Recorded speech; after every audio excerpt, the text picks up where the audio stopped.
morning and welcome to Across the Arts. I am your host, Patrick B. McCoy, and welcome to this new installment of The King of Instruments, an interview with Adam Scott Graham. Adam is no stranger to the Washington, Virginia, Maryland area, the DMV as we affectionately call it, as a conductor, clinician, and choral director, and of course, above all, a magnificent organist. Please welcome Adam Scott Graham. Good morning, Adam. Good morning, Patrick. Thanks for having me. It's great to see you, and you have some exciting things coming up with you. First of all, I'm sure everybody wants to know, as a church musician, how have you been dealing with planning music during COVID-19? You know, it's been very interesting in that we at First Presbyterian just got a brand new to us 4-manual organ of about 109 ranks, and it's something definitely when you are playing an instrument, especially of that size, in a room full of people singing way over top of the organ. But it's also another thing to be playing in a room where there's nobody and getting all the effects of all the acoustics that you don't hear. So it's a mixture of that and just really diving into the lyrics of the hymn and really analyzing what is it that I'm presenting to people? What is it that we are singing? What is it that I'm playing? And be able to take it that one step further. So it's really been a true blessing. Now, you and I, we go way back for when I first really came to the area in 2006. I think we met around 2009 when I was actually at Takoma and you were at Trinity. So we always, share and pivot ideas back and forth as far as church music. But you and I were talking just recently about how you actually record your services. And I'm sure there's some people on here that they're using Zoom. They don't know what to do. Could you share just a little bit about how you've been going about preparing the services, via Zoom? Sure. We actually first did the entire service pre-recorded from all the different people that were participating in leading worship. And then that went to a video editor that used iMovie or even Adobe Photoshop that allows you to combine all those videos together into one. Now we are still pre-recording for the music portion and presenting that via Zoom. Everybody else is live. It's just that the stage manager, as we would call it, is handling sharing their screen and a pre-recorded video with the lyrics on the screen as well. That's fascinating because I'm sure that everybody is trying to find, the best way, to do that. So that's why I just wanted to share that. But let's get right to the heart of the matter here. You are preparing for a wonderful recital at the Franciscan Monastery. Tell me about that program and how did it come about? Well, the first thing is that you're in Northeast DC and you're coming up Otis Street and probably up Quincy Street where you're seeing all these houses, and then out of nowhere is this massive, beautiful building, well landscaped and gorgeous, gorgeous flowers surrounding, and it's absolutely breathtaking just to be there at the gate and look inside. So a lot of my inspiration for that concert came just from that and happy thoughts and loving the gardens there that you could just get lost in for hours. And then, of course, the room itself presents a lot of unique challenges for timing, but also it presents a lot of great opportunities. It's about 6 seconds of reverb in there after you've let go of a chord. A little bit longer if you're on a louder chord. But that also gives you a lot of liberties that in a room with less acoustics that you could play with timing of your pieces and phrasing, everything. Playing the organ, even though that's one of my favorite instruments in all of DC, built by Lively Fulcher in, I believe it's 2009. It's also playing the room that you're in. Mm-hmm. And that room is just inspiring. Now, I had a chance to sing there with you. I want to say a couple years ago, the choir was featured there, and Angelique Ferret was the featured soprano in that program. Shout out to Angelique. But I want to talk about those composers on your program, because you are presenting a wonderful program that's going to be live streamed on this Sunday, October the 11th at 4 o'clock from the Franciscan Monastery website. But Adam, talk about these composers. I mean, oh my gosh, I would, arguably the greatest of all, Bach. Talk about Bach. Oh my goodness. You're playing. Yes. So, what organ concert would be complete without something by the greatest composer for the organ, Johann Sebastian Bach? So I'm actually starting off the program with a quite challenging prelude and fugue in D major, the BWV 532, and it, of course, starts off. It's a very academic piece. You really have to know your scales very well. It has its affinity for scales and different passages. The prelude, starting off in 16th notes, going up the scale in the pedals. And then the fugue, of course, very challenging fugue as well. And you hear that same melody line throughout the pedals in 16th notes. And it literally, everybody has always said, whenever I play that it looks like I'm doing a tap dance or a jig on the organ. Now, is another piece I got a chance to get a little prelude on. The piece, I want to say it's the piece by Whitlock. Is that the one with the trumpet? Oh, Percy Fletcher. Oh, Fletcher. I don't know what I think about Whitlock. But yeah, talk a little bit about that one, because that is a neat piece that, really uses that solo reed style.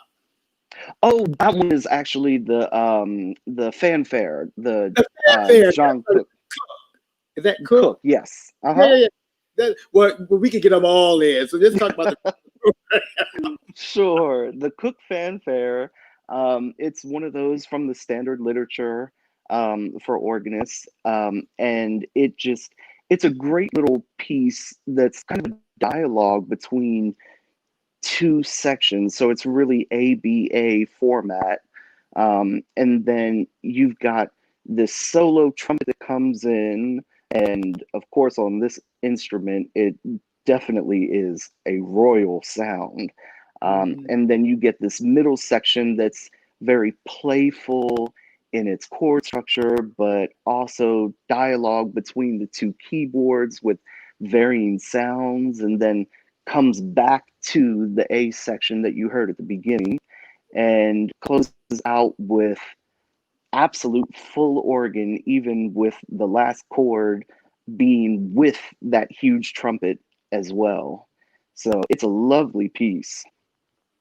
It is. Now, I want to just go back for the listeners, because we've heard many singers tell their story and different instrumentalists, but I want to talk specifically to you and your journey and love affair with the organ. How did it all begin? Especially something I want to get back to when you was talking about standard repertoire. I want to bring something else up, but for right now, I want to know, where did it all begin? When did you realize, oh my goodness, I love the organ? That is a great question. So I was quite young and, of course, did not have the space to have an opinion at that point. My mom put me in the church children's choir, which I didn't take very seriously, but I enjoyed it. And then from there, my mom had this little spinet piano. I think it was like a Sommer or something, and it hadn't been tuned in years. And I just started sitting down and banging and making all sorts of ruckus on it.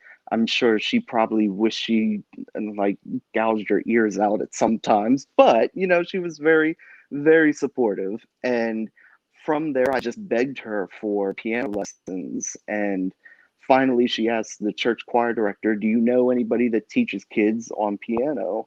And it happened to be the men's choir director that taught piano. And so I was getting not only voice from the church, but also piano from the church. And then their organist, Dr. Dale Kreider at First Presbyterian, at First Methodist Hyattsville, um, just an absolutely wonderful educator, and really he was the key to me getting involved in the organ. He would tell me some days, this little piece that you're playing for piano, why don't you come up to the organ and do it on chimes at the beginning of the service? And so I would do that, and then turn pages for him for the prelude. And oftentimes I would just sit in the chair next to the organ and just look at him like, oh my goodness, I want your job. I want to do this so bad. Just the absolute highs and lows, being able to play something on one instrument that's so delicate and then be able to go roaring loud, just everything in between was awe-inspiring. That's amazing. I want to go back to something that you mentioned, and I hope you'll be willing to share this. I think is a wonderful caveat to this story. When you were talking earlier about standard repertoire, would you mind sharing? I'll just kind of lay it out. A lot of times when you're in different situations, whether it's church, school, if you're the creative mind, you wouldn't want somebody to plan certain aspects, of your program. But you have a wonderful situation where that actually helped you with standard repertoire. Could you maybe share about that? Oh, gladly. Yes. A lot of organists would completely turn their nose up to a priest telling them what prelude and postlude they wanted.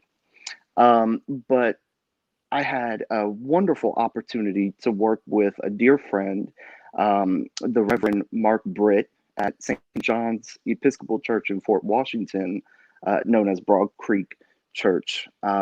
And they had not only a wonderful instrument there, two fine instruments, one of them being the Jacob Hilbis one manual pipe organ dating back to the 1800s.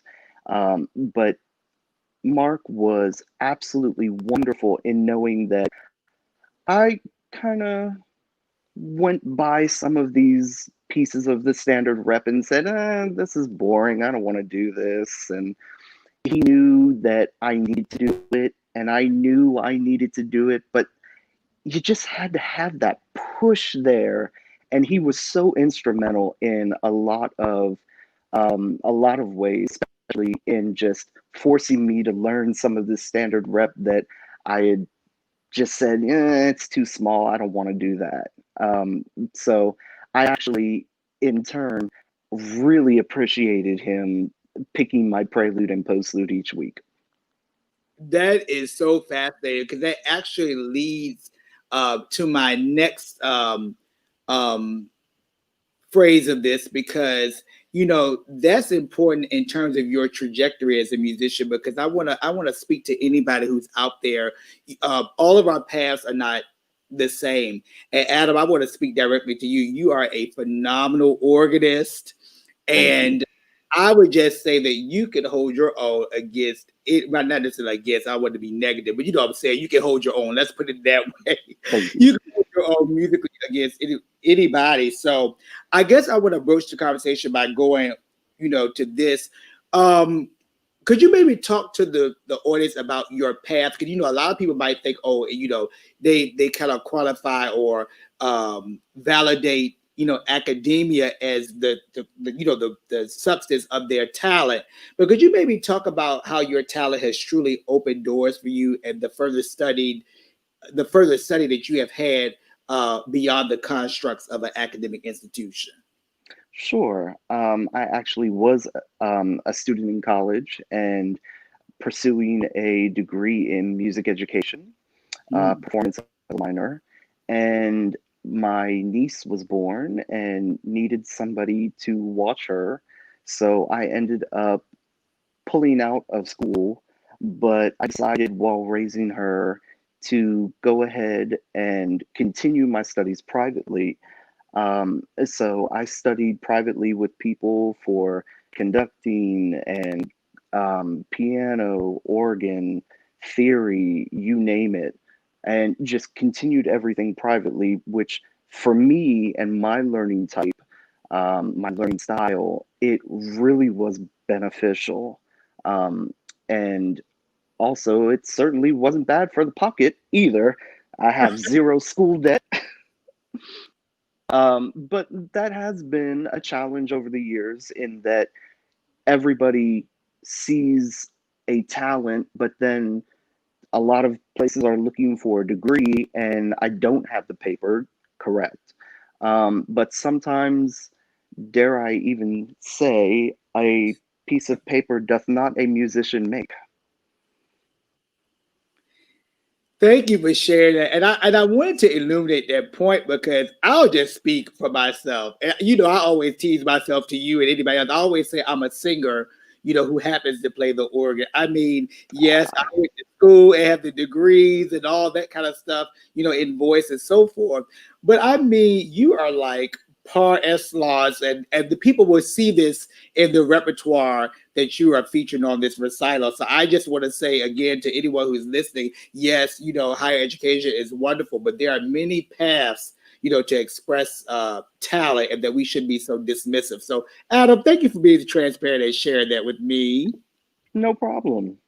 So Adam, let's go back to when you and I met. Well, not the very first time, but I want to speak more about our collaboration because we have a unique Sure. connection with Handel's Messiah. When you were organist choir master, it is so funny for people who don't know Washington.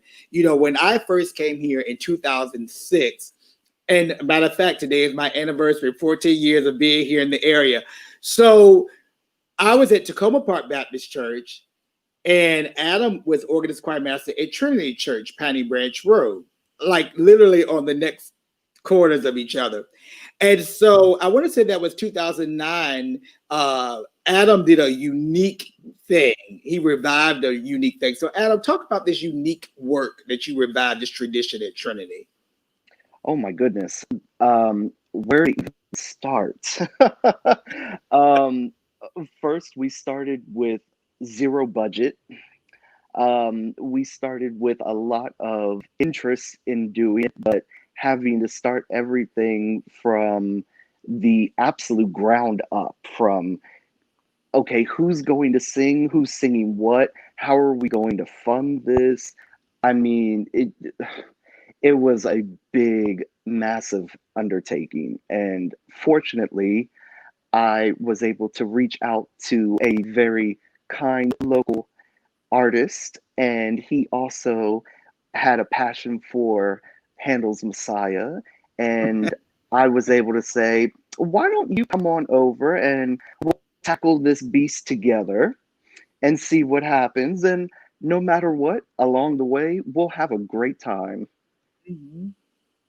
That was amazing because, I want to say um, that was probably my first time being in a professional situation beyond Petersburg, my hometown, with Messiah. And that was great. I mean, the church was packed, Trinity was Oh, packed, yes. and you brought those two congregations together, and it was such an amazing experience. But I just wanted to share that because a lot of times people operate on an island, but you can get more when you collaborate and do, wonderful things with people. So I want to thank you for sharing that.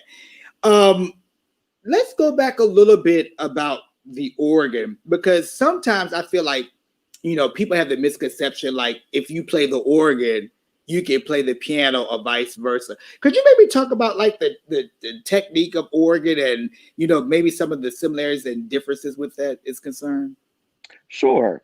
In terms of the piano and organ, of course, you have the same basic key structure, C to C, your octave. The organ is different in that it could have one keyboard, it could have two keyboards, it could have as many as, I believe, the largest organ has 7 keyboards on it. in Atlantic City. So that's pretty much where they start to divide. You also have 32 pedal notes for the feet to play as its own keyboard.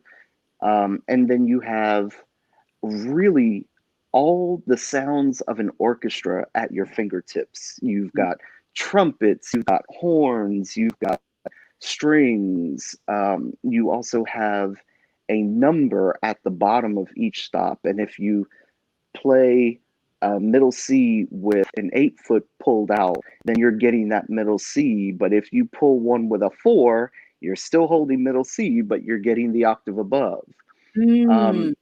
There's also no sustaining pedal on the organ. So all of that, keeping it smooth and everything, you've literally got to substitute with your fingers.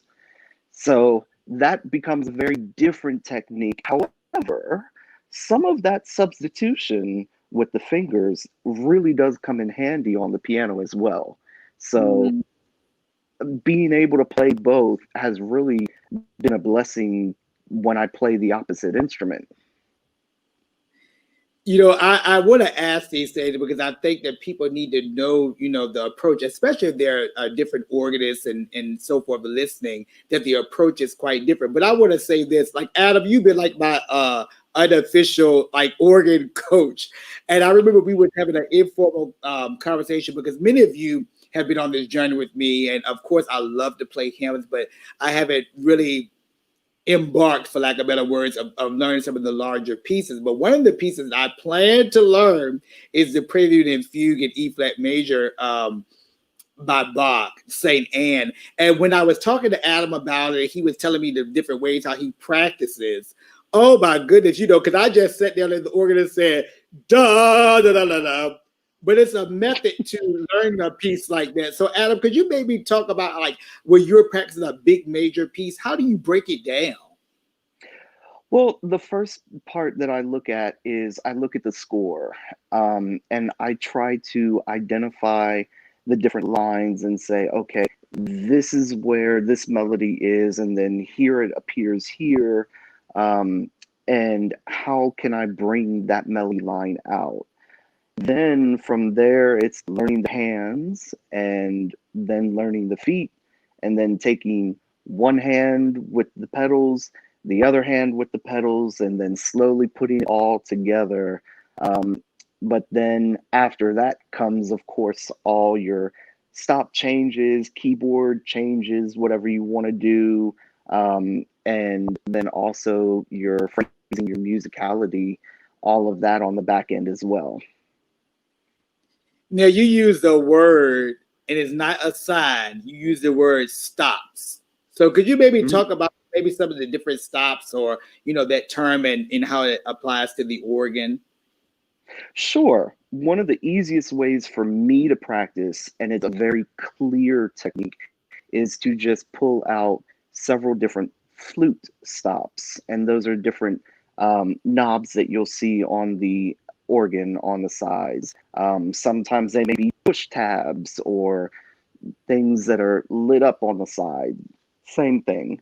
But for me, I practice actually on 2 flute stops that vary, and it is just crystal clear. It's very unforgiving, especially on technique and fingering. So the organ actually has strings, trumpets, and it has a very unique sound to it called the diapason or principal, which is your fundamental sound for hymn playing. And that is designed to speak straight down the center axis so that it carries for congregational singing. And since you just ended with like congregational singing, it takes a lot, doesn't it, to plan worship and plan the music that is involved in worship, the hymns and responses and the types of music. And sometimes I know personally for me, like when you're planning music, you can't just plan it on your own personal taste. You have to consider actually your priest or your rector, the current people in the congregation. So I guess what I'm asking you, what has been like your most memorable, if you can think about it, like worship experience that you planned all those things together in one service? Oh my goodness. Wow. Well, I've played for bishops, I've played for presidents, and the one thing that really always has stuck out for me is just the thought behind planning those services is that they're all very different from each other. Not one approach ever works for planning all of them. And the one takeaway that I got from, or I get even still from planning services like that, is that there, this is a position as a church organist that you are constantly learning. You are Mm-hmm. constantly learning new music. You're constantly learning scripture. You're constantly re-evaluating your thoughts on scripture, and especially in planning the worship service on what part of the service does it come in? Does it come at the beginning? Does it come at the end? Um, for me, I will never, ever forget playing for the Bishop John Bryson Chain for the Diocese of Maryland, Diocese of DC, excuse me. When I was at St. Timothy's in Southeast, they have a lovely three-manual 21 ranked Paragallo organ, and Bishop Chain, just anytime I played for a service with him, he was just amazing in coming up to the organ and saying how appreciative he was, and just so amazing to work with. He also has his own band as a musician himself, the Chain Gang. So he, of course, understood from a musician's standpoint, not just from a priest.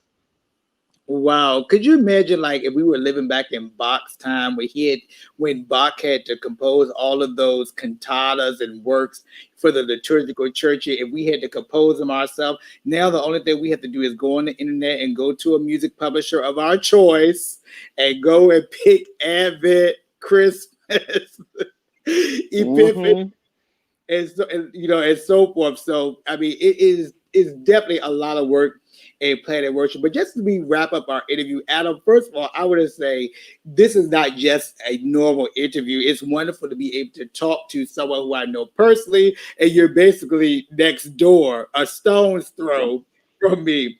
But I just want to say on a personal note again, just thank you so much for being open to this invitation. And when you told me about this organ recital, I was over the moon about it because, even in this time, it's just so gratifying and rewarding that we can still get a bird's eye view or a glimpse into the church, even though the doors are closed. But let's be clear, the church is not closed. The church is open. Our Amen. hearts are open. And I'm just thankful that you are having this opportunity to share this recital. So as we wrap up, is there anything that you would like to tell the listeners rather, just about, whatever's on your heart to share in terms of music ministry, your career, and what you seek to do with your talents as an organist and beyond an organist, just a gifted musician? Oh, well, thank you. Um, I think for me, right now, in looking in church music, and the organ especially, there definitely is a need for us to um, bring up the next generation of musicians in the church. That also goes for vocalists as well, any instrumentalist, especially organ right now. Um, I also want to see us in the church really reach out to our communities that we serve. One of those for us at First Presbyterian Church of Arlington is that our annual Messiah concert features predominantly African American LGBTQ performers. which is something that this day and age we need more of. We need more of, and especially in the DMV area, there's a lot of amazing talent right here. So I just want to make sure that we are definitely supporting other groups, and supporting our communities that we live in. That's very important. So again, Adam Scott Graham is the director of music and organs at First Presbyterian Church. And he will be presenting this wonderful recital on Sunday, October the 11th at 4 o'clock p.m. from the Franciscan Monastery.